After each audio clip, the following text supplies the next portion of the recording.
Details of the accident and extent of injuries are yet to be fully determined. Renee Wright says her immediate thoughts are with the students and wider whānau members. 2 schools in Hamilton are in lockdown because of an ongoing police incident nearby. Hillcrest High School went into lockdown at 3:13 p.m, just minutes before the end of the school day. RNZ understands Silverdale Normal has also been affected. Parents and caregivers are being asked not to go to the school. Health NZ's Chief Clinical Officer says medical staff did follow the patient identification process when an 11-year-old autistic girl was mistaken as a 20-year-old mental health patient, but there was no identification available for her. However, Dr Sullivan says the incident could have been avoided with a medical assessment in the emergency department. ACT leader David Seymour says Te Pāti Māori MPs should have their pay docked if they refuse to show up to their Parliamentary Privileges Committee hearing. 1 in 3 people are waiting over 2 weeks for a GP appointment, according to RNZ's Reid research poll. The survey of 1,000 people last month found 1 in 6 wait 3 or 4 weeks or even longer. And across the Tasman, Melbourne is introducing a cat curfew, which will require pet cats to be kept inside overnight. The new law comes into effect in October. Those are the latest news headlines. You're with Checkpoint and Lisa Owen. Kia ora rā e ho. Let's check in on traffic around the Motu. Bella Craig is with us. Bella, what's happening out there? Kia ora, Lisa. So it's not looking too good out there. In Northland, there's been a truck crash north of Whangarei in the Whakapara area. State Highway 1 is blocked southbound, so expect delays until that's been cleared. And in Tamaki Makaurau, Auckland, there's been a crash blocking the right westbound lane on the northwestern just after the Great North Road off-ramp. So expect some delays until that's cleared. Traffic right now is backed up to the CBD. And there's been a multi-vehicle crash on the Upper Harbour motorway. It's blocking the right westbound lane after the Albany Highway, so pass with care and expect delays until that's also been cleared. And anything else, text us at 2101 or you can tweet us at Checkpoint RNZ. Thanks, Bella. Bella Craig with the traffic report. Also, obviously bad weather expected in some areas. Let us know what's going on in your part of the Motu, 2101 on text as well, or you can tweet us at Checkpoint RNZ. 13 people have been injured in a crash between a car and a van in Taranaki, 11 of them children. The crash occurred at 5 to 10 this morning on Hastings Road in Matapu, South Taranaki. Our reporter Robin Martin is at the Emergency Services Cordon, and he joins us now. Kia ora, Robin. What can you tell us? Kia ora, Lisa. Yeah, look, what I can tell you is I'm at the corner of Hastings and Eltham Road here in South Taranaki. That's quite remote part of the province. It's a fairly busy intersection, and across the road here we have Te Kura Māori or Ngarewa-Packer Rangi, the school involved, and yeah, it's kind of all quiet here just at the moment. Have you been told anything about the occupants of the vehicle? What the school has told us is that there, as you kind of mentioned in the top, there's 11 children from the school have been injured, and 1 teacher, and that another person has been also injured, presumably from the other vehicle. The school has said that they have said karakia up at the crash site and at the school earlier in the day to look after the kind of spiritual well-being of those involved, and yeah, they're looking out for the well-being of those involved and the children at the school. Robin, any information yet about whether the children were coming to school or going, whether they were headed? Look, we've had nothing official. There's been a press release put out from the school with the details we've just gone over. Staff is reporting that that they were on their way to a sports fixture of some exchange, a sports exchange, and we're dealing with senior students up in their teens. And what are conditions like? Well, here at the moment, it's overcast but warm, and it's great visibility. These are long, straight, kind of connecting roads. You have to be a little bit careful. On the odd occasion, people pull out who are not paying attention. But I can't see down at the crash site. It's some kilometres further down Hastings Road. and it would be purely speculation to try and guess what happened. Thank you, Robin. That's our reporter, Robin Martin. He's at the Emergency Services Cordon there. As mentioned, pretty serious crash there. 13 people injured. It was a car and a van in Taranaki. 11 of those injured are children. We'll bring you information as it comes to hand. To sport now. While the eyes of New Zealand athletes have been fixed on young middle distance star Sam Ruth this summer, another Kiwi quietly impressed in their college track debut at the weekend. US-based sprinter Eddie Nketiah got his season underway with a stunning performance in Louisiana. The 23-year-old come tantalisingly close to breaking the magic 10-second barrier. Can you imagine it? 10-second barrier in the 100-metre sprint at a college track meet. Sports correspondent Dana Johansson joins us now. Okay, so what can you tell us? So Eddie is a name we haven't heard a lot of in the past couple of years. He, of course, there was a big wrestle for his talents. He spent much of his childhood in Australia but was born in New Zealand, so there was a big wrestle for his talents, and there was a lot of promise there. But he left New Zealand sort of after missing out on selection for the Tokyo Olympic Games in 2021 and then the Commonwealth Games the following year. He felt that the NZOC's selection policies, and in particular that top 16 rule that so many athletes have been a casualty of, it meant he wasn't ever going to get a look in at these global events. So he actually made the switch to American football, got a scholarship to the University of Hawaii, but I mean, it's such a steep learning curve for someone that's never grown up on the game. And so after he sort of struggled to make an impact there for a year, he got recruited to the University of Southern California, which has a really strong sprint program. They produced a number of Olympic medalists, including Fred Curley and Alison Felix. So a hugely sought-after program, and clearly it's paying dividends for Nketiah already. He just had his first track meet in Louisiana at the weekend, ran 10.01 seconds. So close to that magic 10-second barrier, as we say.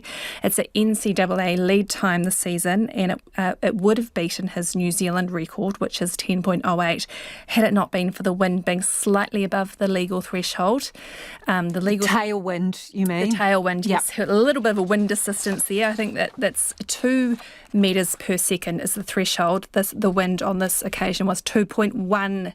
So right on the cusp of a slew of awards. But certainly, it's, as I say, first event this season, so things are looking really well for him.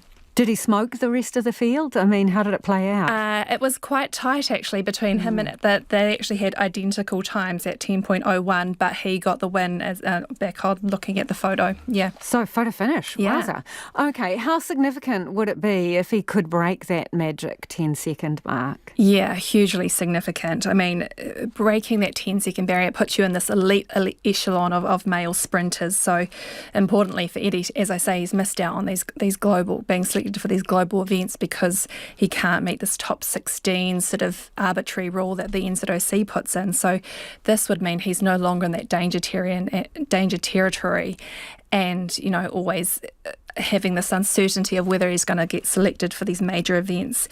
And if you can consistently run it at that pace under 10 seconds, it means semi-finals and even finals at these big pinnacle events like World Championships and Olympic Games. And obviously, of course, no New Zealand man has ever run under 10 seconds over that 100-metre distance. He's already the New Zealand record holder at 10.08, which he nabbed off his dad, Gus Nketiah, who had 10.11 back at the 94 Commonwealth Games. But so to break that 10-second mark, obviously generations have tried, and to do it would be pretty incredible. Is it a bit perverse that he has to go offshore in order to achieve this, or is actually there a silver lining in that because he's surrounded by more elite competition that pushes him to go faster and do better? Yeah, it always seemed like such a shame that he initially, as I said, looked lost to the sport. But to go the college route is clearly going to work out for him. I think they're in these... They've got really well-resourced programs over there. We don't have a lot of sprint expertise in New Zealand. Obviously, Zoe Hobbs is going really well, and James Mortimer's stable on the North Shore. But in terms of getting really elite competition week in, week out, it is the best place for him, I think. There are worse places to study than Hawaii and Southern California, it has to be said as well. Thank you, Dana. That is Dana Johansson with Sport. After 2 years of brutal war, Sudan's government forces have recaptured the capital, Khartoum. It marks a huge shift in a conflict which has left at least 150,000 people dead and displaced more than 12 million from their homes. The country was thrown into disarray in 2023 when fighting broke out between the country's army and a paramilitary group called the RSF, and what was a struggle for power between both groups' leaders. But now it's thought the retaking of the capital could be a turning point.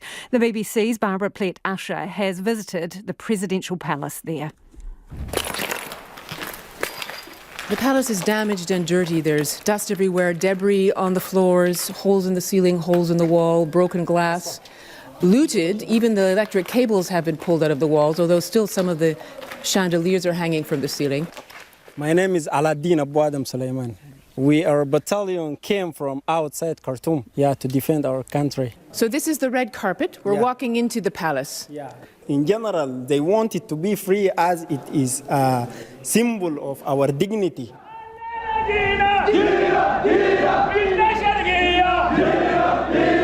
It's also an important symbol of power. Soldiers here sang and danced, their jubilation erupting as the Muslim Eid holiday began. But their victory came at enormous cost. Central Khartoum is a battered shell. Government ministries, banks, towering office blocks, blackened and burned. The tarmac at the international airport, a graveyard of smashed planes.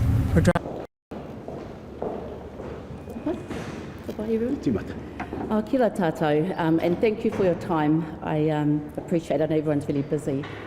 Look, the announcement, despite numerous attempts on our part to work with the Privileges Committee, and obviously we wanted to ensure that there was a fair hearing and representation, we're aware that in probably 23 plus years there hasn't been this type of challenge to the committee.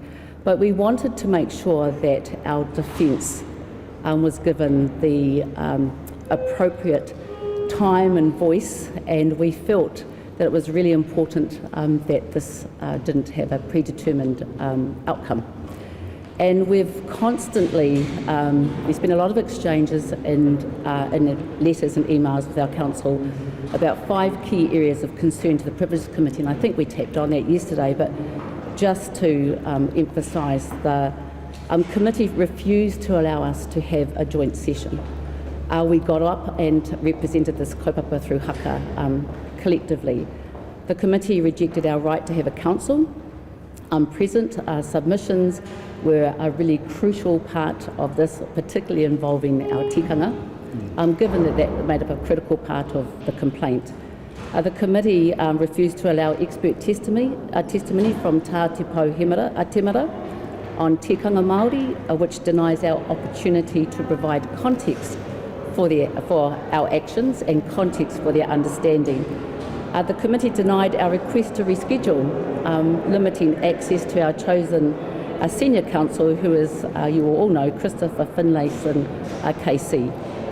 We were particularly concerned for Hana-Rawhiti Maipi-Clarke, who has already been sanctioned in the House for her involvement in leading the haka and yet faces repeated proceedings. We said this yesterday emphatically: we will not allow the bullying of Hana because of her profile, and we've become really concerned for how our rangatahi are being bullied in this place. With all this being said, we've made the decision that if we needed to be reconciling, to be transparent, if we didn't turn up today, you'd want to know why, and if we did, we have decided that being accountable is really important, and we want people to understand what it is to be Māori and to have tikanga in this place. So we will hold an alternative independent hearing here at Parliament on Wednesday the 7th of May, and this was the original date that we had been requesting, and we will make sure that you're all aware of the details. We've been represented by Tania Waikato and Honourable Chris Finlayson KC. Tania Waikato is a uri no ngai tuhoi. Ngāti Awa, Ngāti Hine, Ngāti Tūwhare and has over 20 years' experience working as a lawyer. She has recently been a formidable force in bringing light to many of our issues. You all know the Honourable Chris Finlayson. He's no stranger to this place and had the honour for all of his sins chairing the Privileges Committee for 6 years while he served as the Minister for the National Party. So we think he may know a thing or two. We've been extremely grateful for their kindness and offering support to us during this time, and we promise to be very good clients. Well, we don't know what is in store for us today in respect to the outcomes of the hearing today, but we know one thing: we're not sorry. Would we do it again? In a heartbeat, because this is who we are. And as this House deliberates, and as the media deliberates about what we are, it would be easy for us to bow down to the system and do what they say and dismiss the very essence of who we are. But we all made promises to ourselves, to each other, to our whānau, to our constituents and to our electorates, to our people and to our mokopuna, that we will always stand up for ourselves, especially in the face of what seems to be a never-ending tsunami of hate. This is not about a silly little privileges committee and their silly little rules. It's bigger than that. This is about us standing up against the tyranny of the majority and the contest between the dominating culture that Te iwi Māori has to contend with, against the people who at every turn are using their power to force us into submission. We have allowed this to happen to us for far too long, and we will no longer stand for it. When you all took, I'm talking to our people right now, when you all took to the streets for Te Tiriti, you empowered us to keep being brave, to keep standing up for ourselves inside of these trenches. And that's how we'll end this part of the kōrero, and we'll now hand it over to you for questions. Kia ora tātou.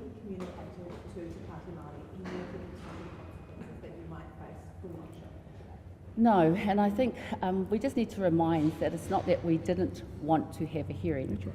We just couldn't get a hearing that was going to be fair and that was going to address the real, kaupapa, which is tikanga Māori. So the only correspondence we've had, which has gone between the clerk and our lawyers and our teams, has been that they have denied the ability for us. And right up until yesterday, our lawyers were pushing, our counsel were pushing for us to be able to have a hearing. So that's where it's landed. But your demands, your tikanga demands, they are not against protocol. They're not against parliamentary process either. So in actual fact, you've been denied parliamentary process by not having your counsel submit, by not having a tikanga expert, not being allowed to meet as a law. Yeah, I think that's right. I think we need to confirm we were not dodging and do not want to avoid being accountable. And I think that's what's really important here. We actually would love to open up what it feels like to be Māori in this place. We would love to explain what it is when we're doing our haka. But the reality is the committee didn't want to allow that. Can you explain to us what form the hearing that you are going to hold on the 7th of May will take? Will the members of the Privileges Committee be invited to that?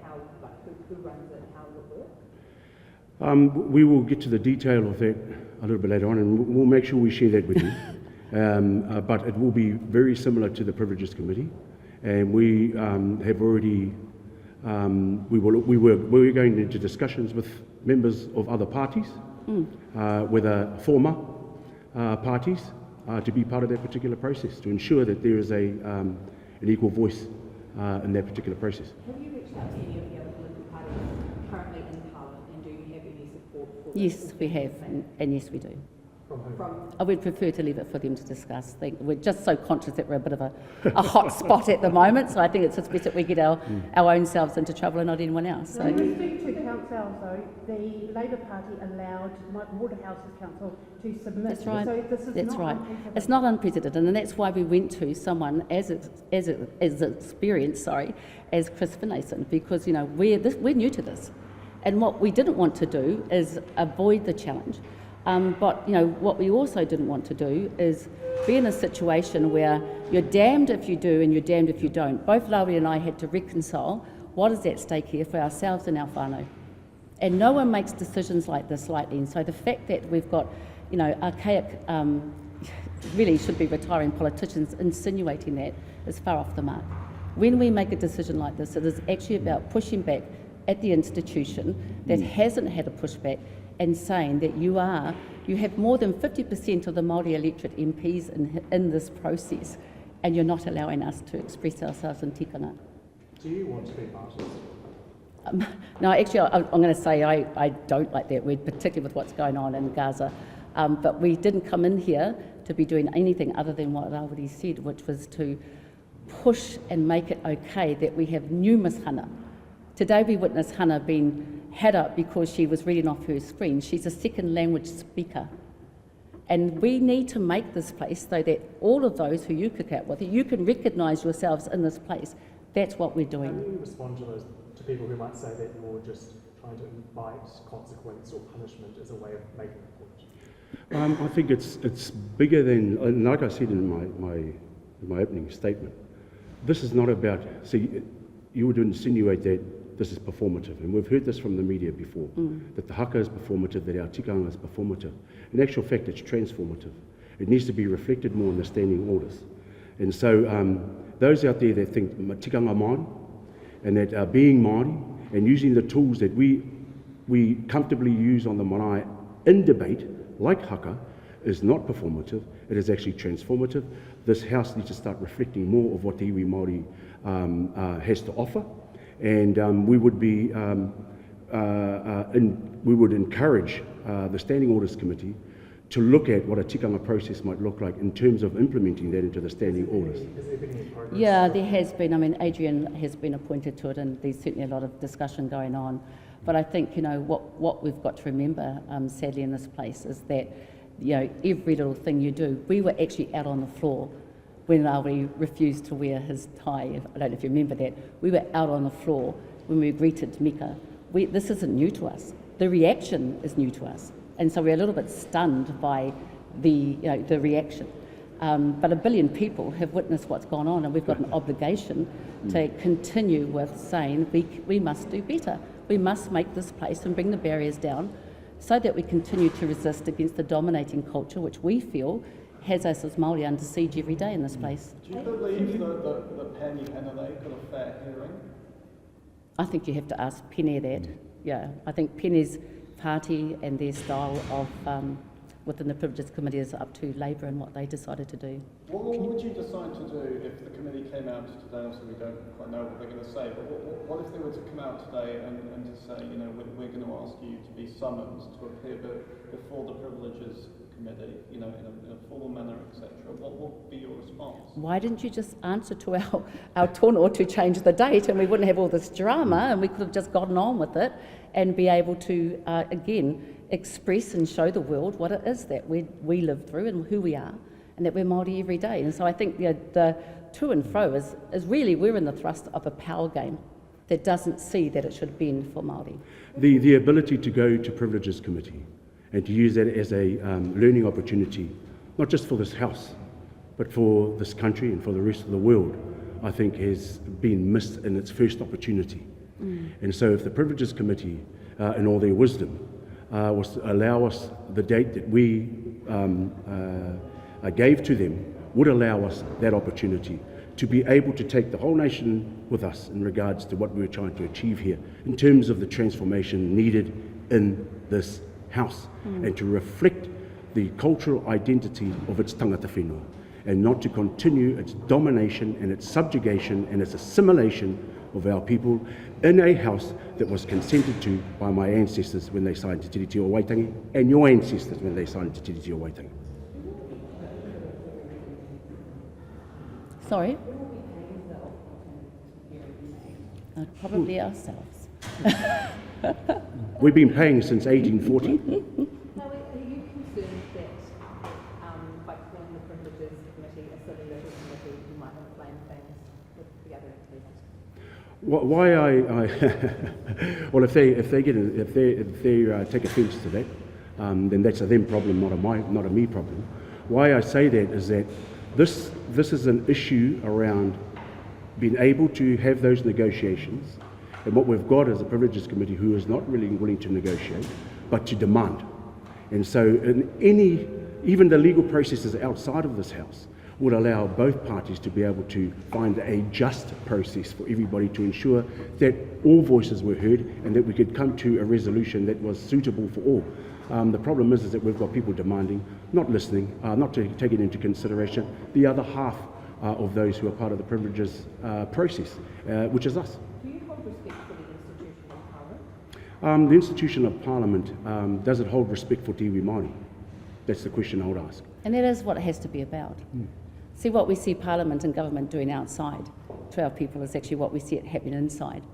And, you know, what was expected of us. 100,000 of our people arriving here and what we were expected to do.